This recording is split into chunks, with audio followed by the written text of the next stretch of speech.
Good afternoon, everyone. My name is Alicia Marie Jorge Reyes, and today I will talk about Marlee Matlin's life. Academy Award winner Marlee Matlin, who pursued a professional acting career despite being legally deaf, is an inspirational role model to many. She was born in Illinois in 1965. Marlee Matlin lost her hearing at a young age, but nonetheless pursued an acting career and became highly successful, winning an Academy Award in 1987 for her role in Children of a Lesser God. She went on to star in a number of other films and television movies. Her perseverance is an inspiration to many. Her father operated a used car dealership, dealership, and her mother sold jewelry.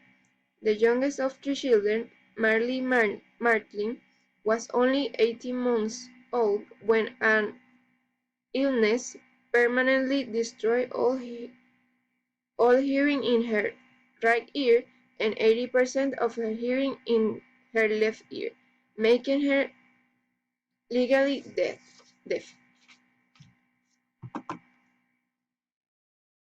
Marlene's hardworking parents chose to educate Marlee in their community rather than sending her to a special school. Marlee began learning to use sign language around the age of 5, but her parents struggled. As a child, Marlee discovered acting through a program at the Center of Defense of Deafness that brought the deaf and hearing kids together. She landed, she landed her first leading role as Dorothy in a production of The Wizard of Oz with a children's theater company in Chicago. Matlin continued to pursue her acting into adulthood while also earning a degree in law enforcement. At Harper College, Matlin worked in the Chicago theater scene for several years before getting her big break as the lead in a production of Children of a Lesser God in Chicago. When the play was accepted for the big screen, Matlin received a change of scripts her stage role. She starred as a young deaf woman who became enveloped with a speech teacher at a school for her deaf. For the work of the film, Matlin won the Academy Award for Best Actress in 1987. It was a remarkable accomplishment for a 21-year-old actress coming off her first film, film role, a feat that may also have been difficult for her to save at the time. Matlin had been at the very Ford Center when she learned of her Academy Award nomination, received treatment for a substance abuse problem. Actually, Marlene's first young adult book, Deaf Shield Crossing, was published in 2002. Matlin took a time at the return to series television in 2007 with the role of the Snowtime drama The L Word as love interest for Jennifer Beals' character. Matlin also returned to writing and used her own life as her subject matter. In 2009, she published her autobiography in Scream Letters.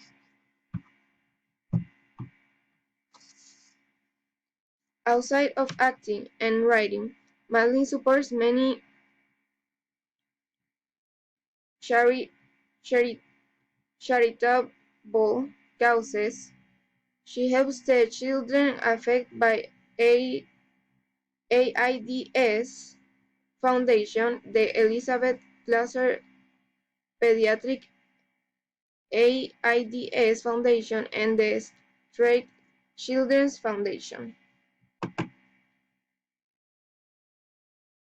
Diversity has been the talk of Hollywood, but for the most part, the conversation has centered mostly on race and gender. Some have brought in issues of sexuality, but many feel the discussion should expand to include the disabled. A 2012 census report noted that this community has a lower likelihood of being employed and higher likelihood of experiencing resident poverty.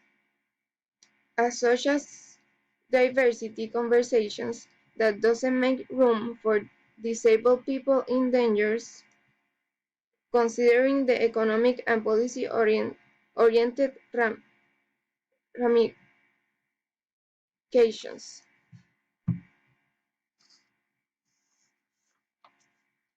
In her autobiography, Marlee exposed her battles to avoid discrimination as sexual harassment episode by her nanny during her infancy, and a discriminatory episode by her high school teacher.